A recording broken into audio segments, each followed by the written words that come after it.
The sovereign of the mineral kingdom. Once upon a time, and a long, long time ago there lived a widow who had a very pretty daughter. The mother, a good honest woman, was quite content with her station in life. The daughter on the other hand was not. She, like a spoilt beauty, looked contemptuously upon her many admirers, her mind was full of proud and ambitious thoughts, and the more lovers she had, the prouder she became.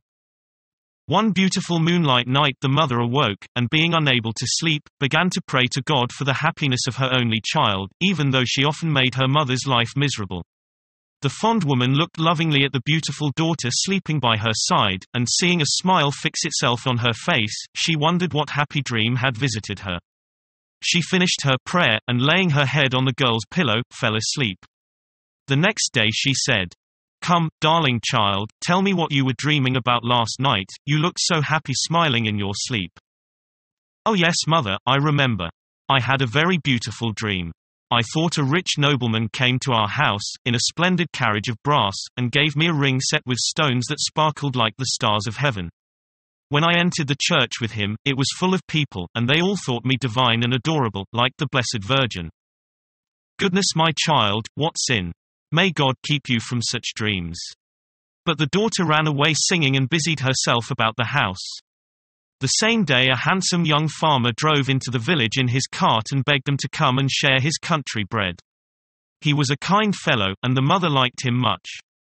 But the daughter refused his invitation and added a string of insults.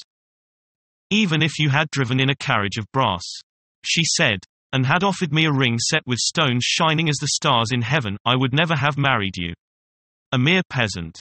The young farmer was terribly upset at her words, and with a prayer for her soul, returned home a saddened man. But her mother scolded and reproached her.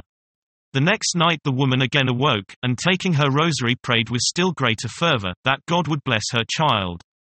This time the girl laughed as she slept.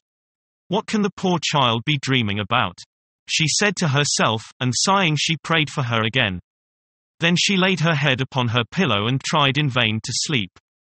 In the morning, when her daughter was dressing, she said, "Well, my dear, you were dreaming again last night, and laughing like a maniac."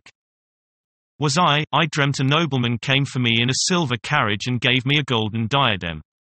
When I entered the church with him, the people admired and worshipped me more than the Blessed Virgin. Amy, what a terrible dream, what a wicked dream. Pray God not to lead you into temptation." Then she scolded her daughter severely and went out, slamming the door after her. That same day a carriage drove into the village, and some gentlemen invited mother and daughter to share the bread of the lord of the manor. The mother considered such an offer a great honor, but the daughter refused it and replied to the gentleman scornfully, "Even if you had come to fetch me in a carriage of solid silver and had presented me with a golden diadem, I would never have consented to be the wife of your lord." The gentleman turned away in disgust and returned home. The mother rebuked her severely for so much pride. "Miserable, foolish girl," she cried. "Pride is a breath from hell. It is your duty to be humble, honest, and sweet-tempered." The daughter replied with a laugh. The third night she slept soundly, but the poor woman at her side could not close her eyes. Tormented with dark forebodings, she feared some misfortune was about to happen, and counted her beads, praying fervently. All at once the young sleeper began to sneer and laugh. "Merciful God!" cried the poor woman. "What are these dreams that worry her poor brain?" In the morning she said, "What made you sneer so frightfully last night? You must have had bad dreams again, my poor child. Now, mother, you look as if you were going to preach again." "No, no, but I want to know what you were dreaming about." "Well, I dreamt someone drove up in a golden carriage and asked me to marry him, and he brought me a mantle of cloth of pure gold. When we came into church, the crowd pressed forward to kneel before me." The mother wrung her hands piteously, and the girl left the room to avoid hearing her lamentations. That same day 3 carriages entered the yard, one of brass, one of silver, and one of gold. The first was drawn by 2, the second by 3, the third by 4 magnificent horses. Gentlemen wearing scarlet gloves and green mantles got out of the brass and silver carriages, while from the golden carriage alighted a prince who, as the sun shone on him, looked as if he were dressed in gold. They all made their way to the widow and asked for her daughter's hand. I fear we are not worthy of so much honor," replied the widow meekly, but when the daughter's eyes fell upon her suitor, she recognized in him the lover of her dreams, and withdrew to weave an aigrette of many-colored feathers. In exchange for this aigrette which she offered her bridegroom, he placed upon her finger a ring set with stones that shone like the stars in heaven, and over her shoulders a mantle of cloth of gold. The young bride, beside herself with joy, retired to complete her toilette. Meanwhile the anxious mother, a prey to the blackest forebodings, said to her son-in-law, "My daughter has consented to share your bread, tell me of what sort of flour it is made."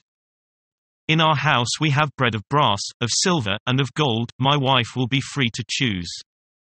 Such a reply astonished her more than ever and made her still more unhappy.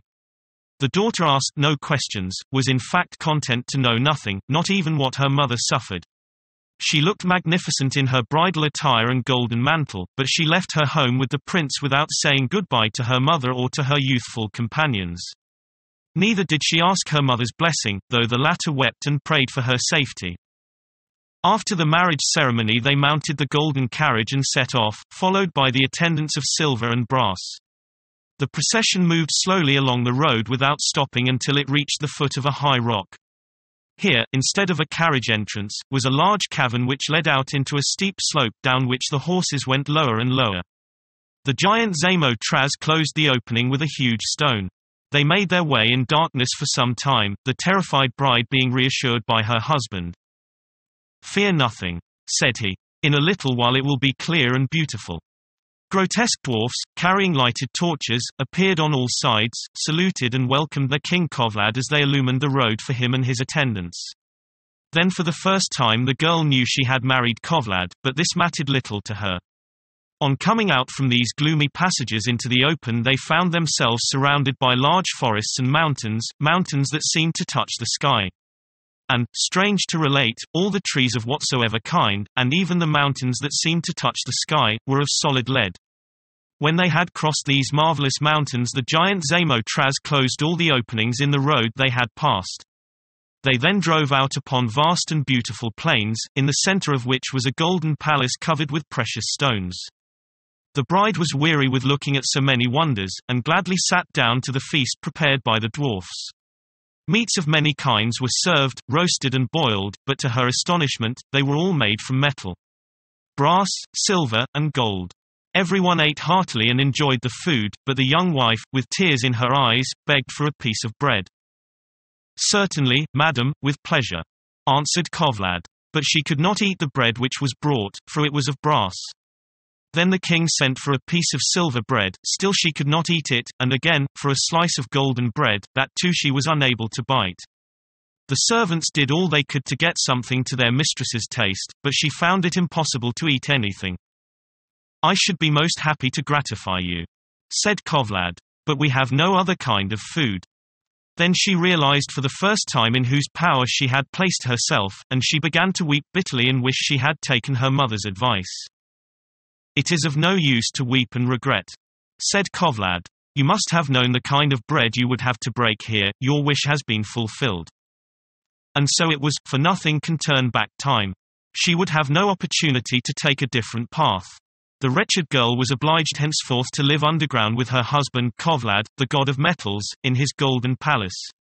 And this because she had set her heart upon nothing but the possession of gold and had never wished for anything better.